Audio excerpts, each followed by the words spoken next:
Okay, what we got today, what we're cooking today, is a couple of racks of beef back ribs. These are basically ribs without the ribeye. You know, what you're after is just the meat in the middle, in between. Clear off a little bit of fat, and these were on sale. So I picked up a couple racks, and we're going to give them a try. And we're going to start out by doing a little dry brining for a few hours today. Actually,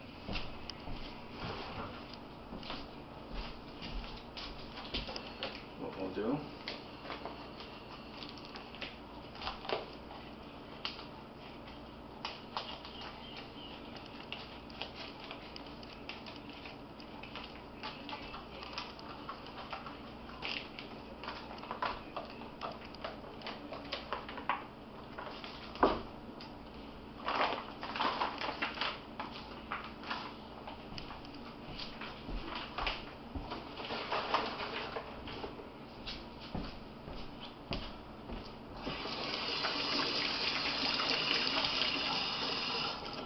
first thing we'll do is give them a little rinse.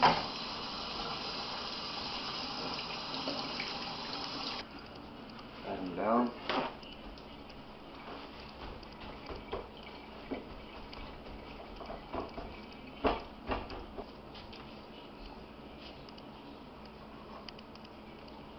These are mostly all bones, so what you're going for is just the meat in between, which can be actually quite good.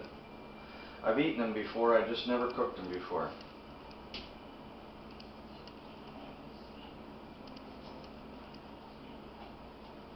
I'm just trimming up a little bit of the fat so the brine and the rub can penetrate. Most of this fat is right on over the bone, so that's not going to really matter a whole lot.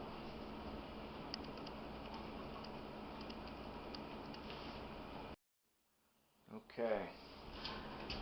Now what we're going to do is cut these into sort of manageable sizes. 2, 4.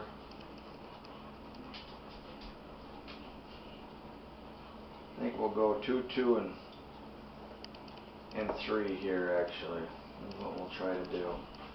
We'll center them up just so you can get a little bit more smoke around the meat, I think.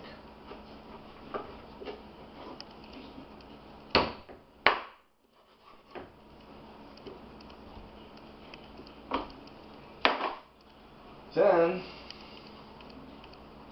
now that we've got these down, we're going to do a little bit of dry brining.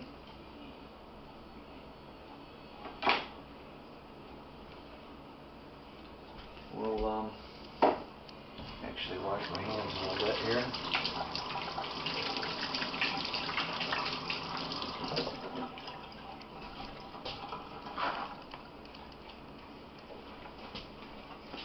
And all dry brining is sprinkling it on with a little bit of kosher salt.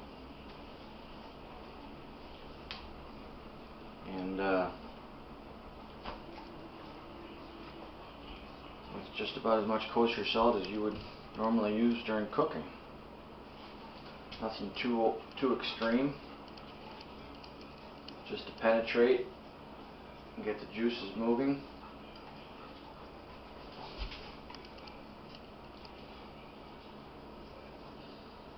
Now, I couldn't get the membrane off the back,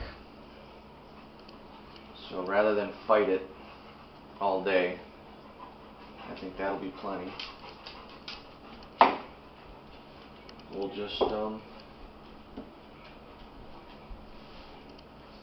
live with it. So we'll throw these in the refrigerator.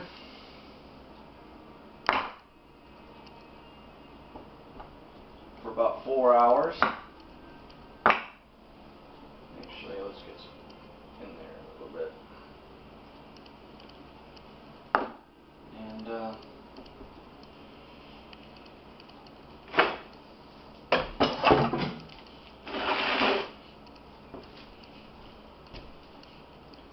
brine. Let it soak in.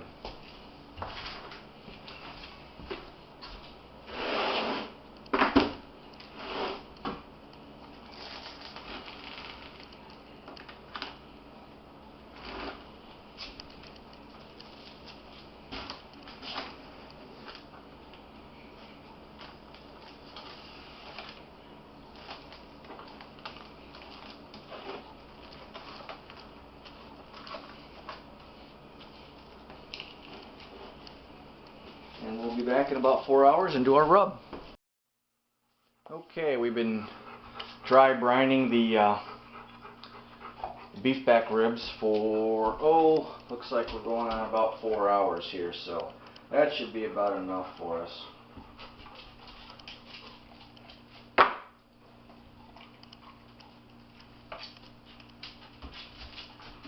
So what we'll do, boy, that's some real thick stuff right there, is we'll think about putting some rub on here.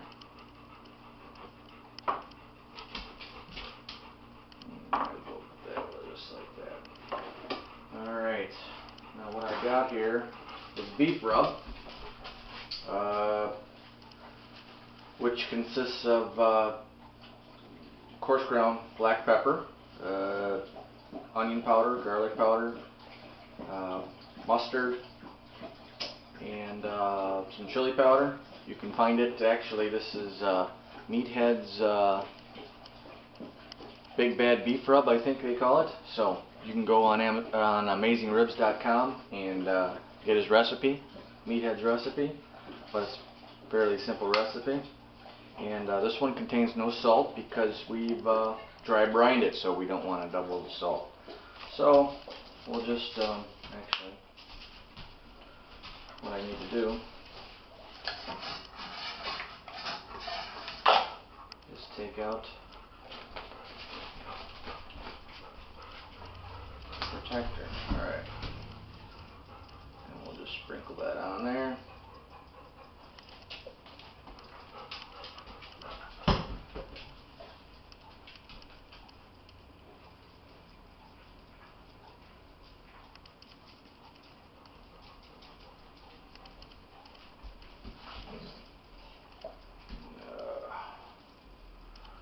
I like a lot of rub.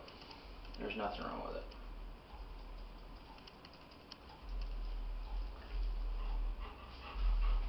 The salt is what penetrates the meat. The rub just basically takes care of the outside, to be honest. Well, this has got a little sugar in it too. Not much, because beef doesn't take well with sugar, but it does have sugar in it. So, and like I said, we've been doing this for about 4 hours, so brining it. So right after we get this on, we should be able to throw it on the grill. 225 for about 3 hours. Looking for a target temperature, I guess somewhere in the 200 range.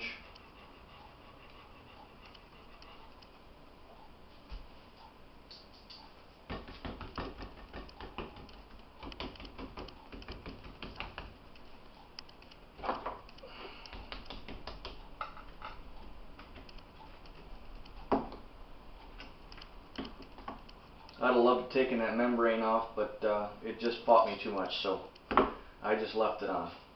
It is what it is, right? So anyways, the smoker is coming up to temperature here pretty soon, so we'll just throw these in here for now.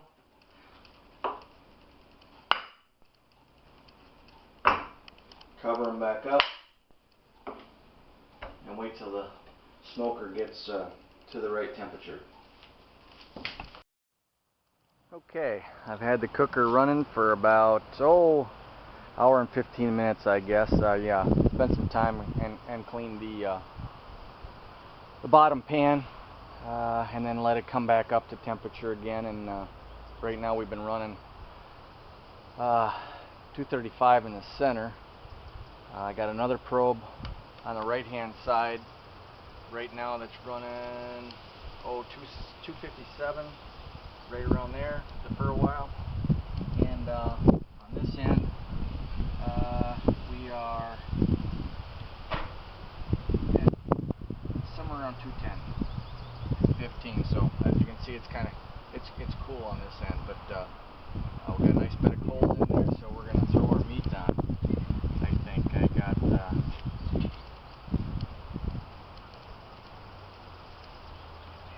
the beef ribs, brined, rubbed.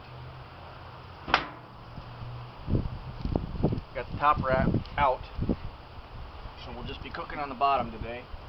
And I'll probably put the thicker pieces closer to the firebox.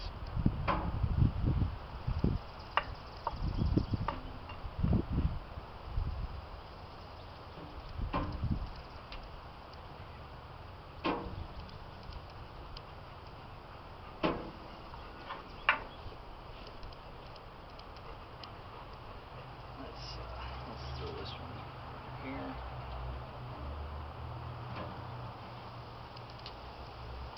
Throw this one here. Alrighty. Close her up.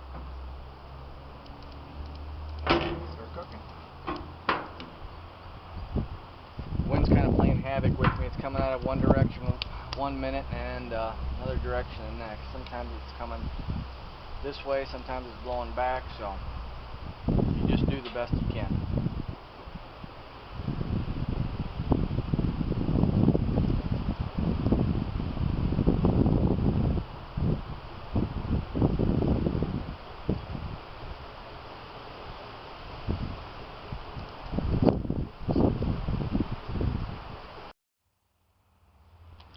Okay, we are about 4 hours into the cook.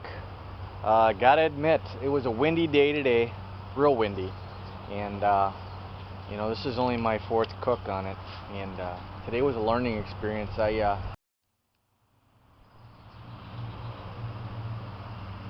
and like I said, today was a learning experience. It was really windy, and I had a heck of a time trying to maintain a steady temperature. I couldn't point the cooker in the right direction because the wind is actually coming from a different direction almost every minute, and it would cool down, then it would heat up, and it would cool down, it would heat up, so I was playing with it. It never got too cold. I mean, we're talking it got down to 220, and it never got too hot. Never got really over 255, I don't think, but you can see what wind can do to you a little bit. So like I said, today was a learning experience, and again, we're 4 hours in, and we're going to take a look at what we got for our ribs.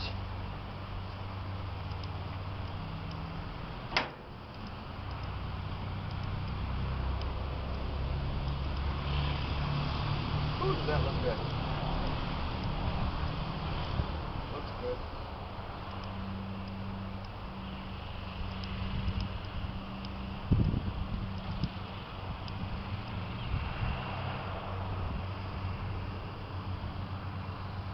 Close, 197.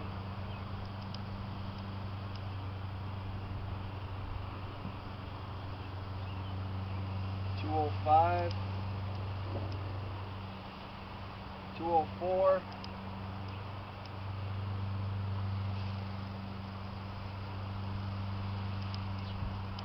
I'll be honest with you, these are done. This one needs a little bit more time, so what we're going to do is I'm going to move this over to the heat, and I'm going to move these over to the a little cooler side. Okay.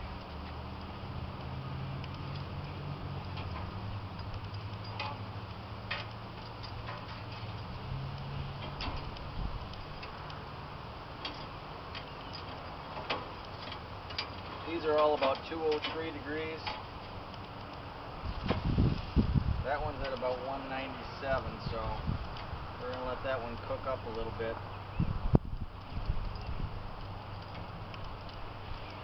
we got a little red wine mop, and this isn't for the ribs, this is for me. A little sweet red wine in a coffee mug. Gotta have something out here while you're waiting.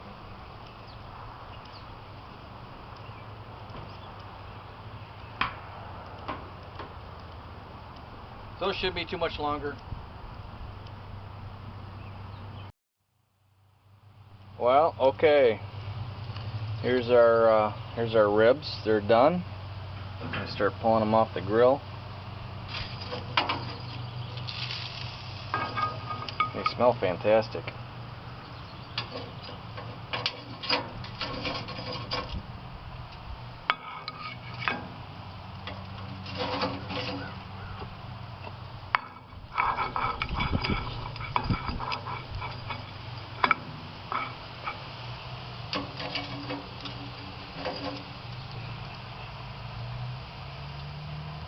Ooh, does that look good?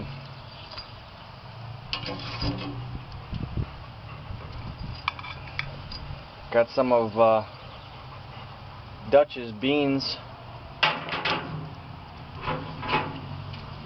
leftovers, wicked beans, and I got some potatoes left over from my last cook, so that should work great. This one needs a little bit. This is a lot thicker. We've got, oh well, no, we're at 204. So that should be just about right.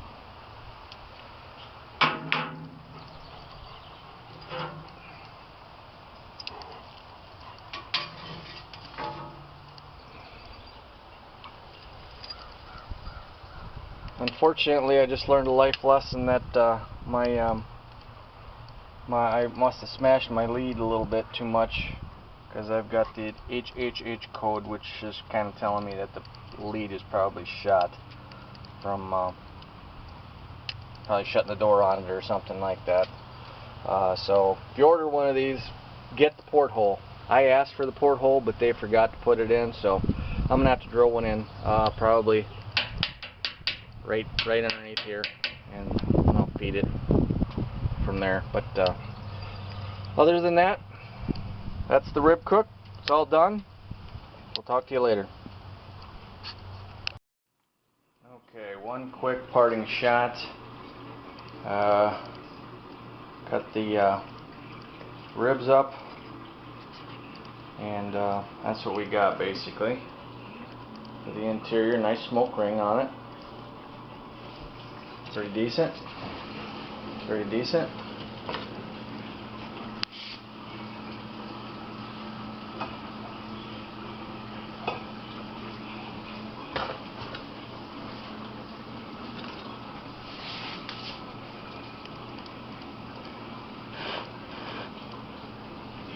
You have to excuse me, I'm trying to hold the camera with one hand and cut with the other.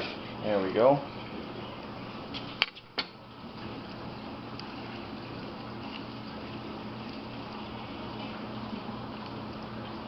Nice. Nice. Can't wait to bite into them. I bet you they're going to be delicious. This is Kevin signing off.